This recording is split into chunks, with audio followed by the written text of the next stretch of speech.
It Is Well With My Soul is a hymn that has touched the hearts of countless people around the world with its profound message of faith and hope. The hymn was written by Horatio G. Spafford in the late 19th century, and its creation was born out of a series of tragic events that deeply impacted his life. Horatio Spafford was a successful lawyer and businessman living in Chicago during the mid-1800s. He was a devoted Christian and an active member of his church.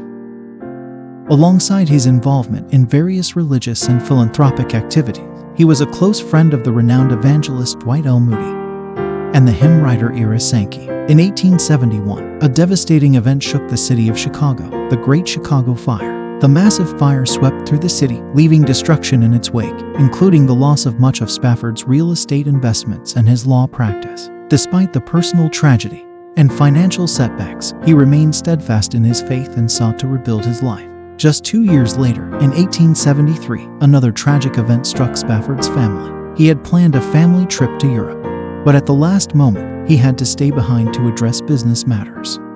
His wife Anna and their 4 daughters, Annie, Margaret, Elizabeth, and Tanetta, proceeded with the journey on the Ville du Havre, a luxury steamship.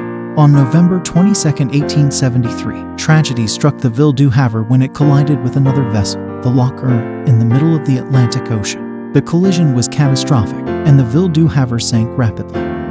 In a matter of minutes, more than 200 passengers lost their lives, including Spafford's 4 young daughters.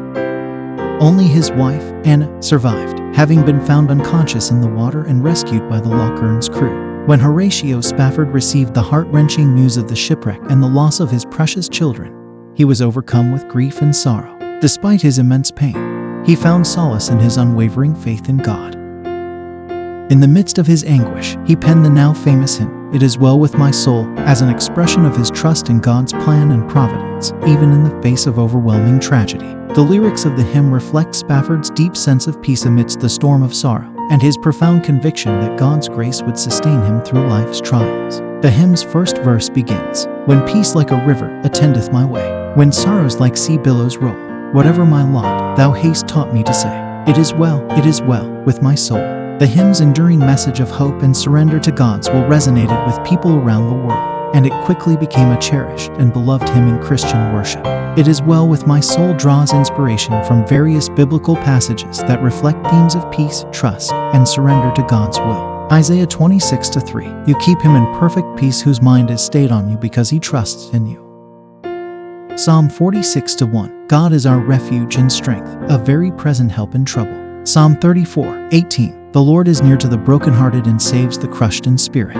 Theological analysis. The hymn "It Is Well With My Soul" echoes the biblical concept of finding peace and solace in God amidst life's trials. In times of adversity and grief, the hymn's author, Horatio Spafford, exemplifies this trust in God's faithfulness, acknowledging that peace comes not from circumstances but from resting in the Lord. Even amidst unimaginable loss, the hymn testifies to the resilience and comfort found in knowing that God is a refuge and a source of strength. The hymn serves as a powerful reminder that in all circumstances, whether joyous or sorrowful, God remains the source of peace, strength, and solace. That brings us to the end of today's episode. We would greatly appreciate your support. Kindly consider subscribing, giving a thumbs up, leaving a comment, and sharing with others. We're excited to have you join us in the video.